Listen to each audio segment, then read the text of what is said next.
अस्सलाम वालेकुम दोस्तों, सोप सीरियल मोहब्बत जे माग जे ईंदड़ नई एपिसोड में छा थींदो ऐं छा थियण वारो आहे इन जी तफ़सील ॼाणण लाइ जेकॾहिं अव्हीं असांजे चैनल ते नवां आहियो त महिरबानी करे असांजे चैनल खे सब्सक्राइब कंदा, जीअं हर ईंदड़ नई ख़बर जल्द खां जल्द अवां ॿाहिरनि ताईं मुहैया थी सघे।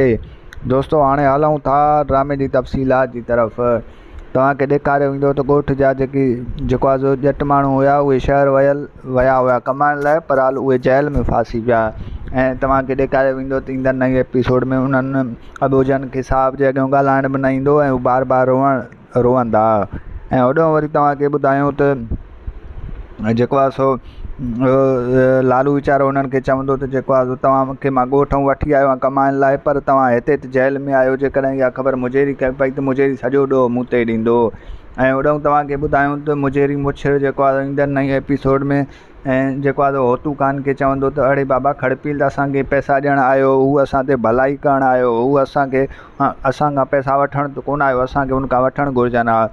तंहिंखां पोइ होतू हिलाली चवंदसि त जेको आहे अबा तूं त आई मुझेरी मुछर मोमिन माण्हू, तोखे कहिड़ी ख़बर त जेको आहे सो माण्हू अंदरि जा कहिड़ा पलीता आहिनि।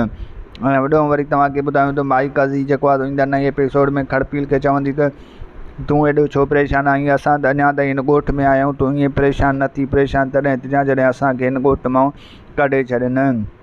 ऐं होॾो वरी तव्हांखे ॿुधायूं त बाई जेको आहे ईंदड़ नई एपिसोड में जेको आहे माई ढकणी ॾे वेंदी आहे, उनखे चवंदी त जेको आहे तो वटि जेकॾहिं थोरो घणो अटो आहे त ॾे। तंहिंखां पोइ हू चवंदसि त तूं ॾिस जेकॾहिं थोरो बि अटो हुजे, चांवरनि जो हुजे या को बि अटो तोखे जेकॾहिं मिली वञे त तूं उहो अटो खणी वञ, तोखां मां अटो कोन ॼालींदुसि। दोस्तों अव्हांखे मुंहिंजो रिपोर्ट कीअं लॻो कमेंट में पंहिंजो क़ीमती राय ज़रूरु ॾींदा। वठंदासीं इजाज़त, मिलंदासीं नई वीडियो में, तेसिताईं रखंदा पंहिंजो ख़्यालु, ॾिसंदा विसारींदा असां ग़रीबनि जो चैनल। वठंदासीं इजाज़त, अल्लाह हाफ़िज़।